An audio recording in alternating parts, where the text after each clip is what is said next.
আসসালামু আলাইকুম দর্শক, আশা করি যে যেখানে আছেন আল্লাহ তাআলার অশেষ মেহেরবানিতে সবাই ভালো আছেন, সুস্থ আছেন। দর্শক, এটা আমাদের 25% জল করার একটি পুকুর।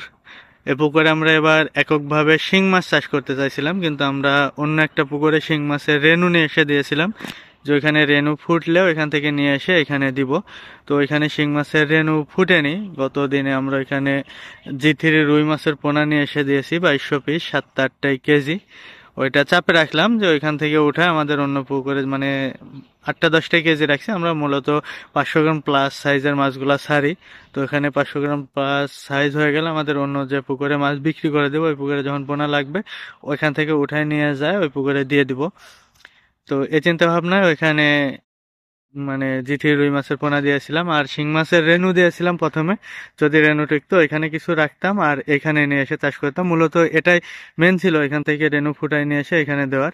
কিন্তু যেহেতু রেনু টিকে নি আর এখানে আমরা শিং মাছ চাষ করতে চাইছিলাম, আপাতত শিং মাছ চাষের চিন্তা ভাবনা বাদ। তো এখানে আমরা সেই কারণে এবার গুলশা মাছ চাষে দিছি। এটা এককভাবে ধরা ধরা চলে, আমরা এভাবে আসলে কখনো চাষ করিনি, এই প্রথম এভাবে চাষ করার সিদ্ধান্ত নিলাম। এটাও ধরুন পরীক্ষামূলকই ধরা চলে। আমরা বাংলা মাছের সাথে মিশ্রভাবে গুলশা, পাবদা, ট্যাংরা এই সমস্ত মাছগুলি চাষ করি। যে এটাতে যেভাবে গুলশা মাছ দিয়েছি অলরেডি আমার এখানে দেওয়া হয়ে গেছে, যেভাবে দিয়েছি এভাবে আসলে কোনো পুকুরে দেওয়া হয়নি। তো এখানে আমরা আমার যে 25% জলকর, এখানে 70,000 পিসের ওপরে এখানে গুলশা মাছ ছাড়া হয়েছে, আর এটা ছাড়া হয়েছে 3500 কেজি। আর আমাদের কাছে দাম নিয়েছে 1800 টাকা কেজি। আমাদেরকে যে এই 70,000 পিস মাছ দেওয়ার জন্যই মাছগুলো নিয়ে আসছিল তা না, আর এই মাছগুলো আসছে ময়মনসিংহ থেকে। যারা আমাদেরকে মাছ দিয়ে গেছে তারা আমাদের আরো আশেপাশে আরো কিছু জনের মিলায় তারপরে মাছ নিয়ে আসছে, এই অল্প মাছের জন্য তারা আসেনি। তো এখানে যে মাছগুলো ছাড়া হয়েছে আবারও বলছি 70,000 পিসের ওপরে, আর এটা 3500 লাইনের 1800 টাকা কেজি নিয়েছে। অনেকে জানতে চান যে কি সাইজের মাছ, কি দাম নিয়েছে। তো তাদের জন্য যে 3500 পিসে কেজি 1800 টাকা কেজি আমার পুকুরে পৌঁছাই দিয়ে গেছে।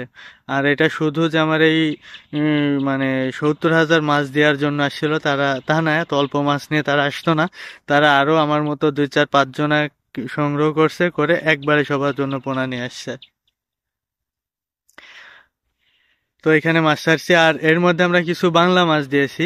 বাংলা মাছ বলতে আমরা এখানে সিলভার মাছ দিয়েছি 55 পিস, রুই মাছ দিয়েছি 60 পিস, আর কাতল মাছ দিয়েছি 12 পিস। এই বাংলা মাছ দেওয়া আছে আপাতত। এর মধ্যে আমরা নিচার জন্য হয়তো কিছু মাছ দিব, যেমন মিনার, মৃগেল, এগুলো হয়তো আর 10-20টা দিতে পারি, খুব বেশি না, সর্বোচ্চ 10 থেকে 20টা মাছ দিব। এই মাছগুলা থাকবে বাংলা মাছ। আহ, রুই মাছ হলো 60 পিস, সিলভার মাছ 55 পিস, কাতল মাছ 12 পিস, আর 10-20টা মিনার মৃগেল মিলাই দেবো। এটা এখনো দেওয়া হয়নি। তো এইভাবে আমরা কখনো এর আগে চাষ করিনি, এবার পরীক্ষামূলক চাষ করতেছি। দেখি এখানে যদি ভালো কিছু আমরা করতে পারি তাহলে সামনে হয়তো আরো বড় পরিসরে করতেও পারি, সেটা পরবর্তীতে চিন্তা ভাবনা। আগে ফার্স্ট টাইম দেখি এখানে কি হয়। এই যে দেখুন, আমরা পাড়ের উপর দিয়ে নেট দিয়ে দিয়েছি, আসলে সম্পূর্ণ দেওয়া হয়নি। আজকে লেবার আসছিল, লেবার দিয়ে দেওয়া হয়েছে। এই পাশ দিয়ে এইটুক দেওয়া হয়েছে, আরো এই সাইডটা টোটালি বাকি আছে। এই সাইডে দিব, এখনো দেওয়া হয়নি। তো আমরা যে আরেকটা ওই পাশে পুকুর নিয়েছি, ওইটা বলছিলাম যে এর আগে একদিন এখানে ভিডিও করতে লাগে আপনাদেরকে বলেছিলাম যে আমরা পাশে আরেকটা পুকুর নিয়েছি। তো এটা আমি দেখাচ্ছি, মানে এর পরের ভিডিওতে ওইটার পাবেন, এই ভিডিওর সাথে ওইটা অ্যাড করতেছি না। এই যে দেখুন, দেখি কি হয়। আর এটা আমরা এপাশ দিয়ে নেট দিয়ে দেবো, উপর দিয়ে সম্পূর্ণ কট সুতা দিয়ে দেবো। এটা জাল দিলেও দেওয়া যায়, কিন্তু জালের খরচ বেশি, সেই কারণে আমরা এই যে কট সুতা আছে এটা দেওয়া ছিল। এর আগে আমরা এখানে যত পোনা চাষ করছি পোনার মধ্যে নোনা ট্যাংরা দেওয়া ছিল, এটার জন্য উপর দিয়ে নেটিং মানে এই সুতা দেওয়া ছিল। সুতা দেওয়ার কারণে এখানে যাতে পাখি না বসে, যে কালো কালো পানকৌড়ি আছে তারা প্রচুর পরিমাণে মাছ খায়, মাছও খায়, এবং অন্যান্য পুকুর থেকে জীবাণুযুক্ত পুকুরে বসে তারা জীবাণু নিয়ে পুকুরে আসে, দুইটাই ক্ষতি করে। সেই কারণে আমরা উপর দিয়ে কট সুতা দিয়ে দেবো।